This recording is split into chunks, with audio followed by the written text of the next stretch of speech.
Doug Bell from Northern Lights Estate Winery here with today's Fast Fact. What is fermentation?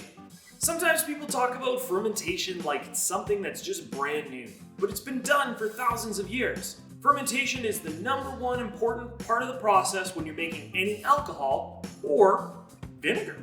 Now, it's not as easy as saying that fermentation is just rotting fruit, because that's just not the case. A good fermentation starts with the selection of yeast. There are many natural yeasts occurring on fruits. With most wine and beer making, they're going to select a specific yeast that they've used for many, many years. Not all yeasts are created equal, and some yeasts will be harmful to your health, and others will create great flavors in alcohol. When a yeast comes in contact with sugars, it starts to eat and multiply.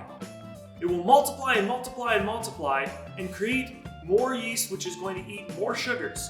There are several outputs when yeast is actually eating sugars, which can come from absolutely anything from grain to fruits to grapes. The first output is CO2. You'll smell this in a winery or a brewery, and this is actually coming from the yeast in action, eating the sugars and creating this nice CO2. The other output is ethanol or alcohol, which of course is what provides volume and changes the flavors of your wine or beer. Now, this process can take anywhere from a couple of days to a couple of weeks depending on how much sugar is available for the yeast to eat.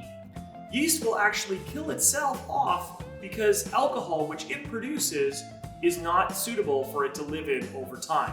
Once the sugar is gone, most likely the yeast will die and settle in the bottom of the tank so that it can be removed from your wine or beer.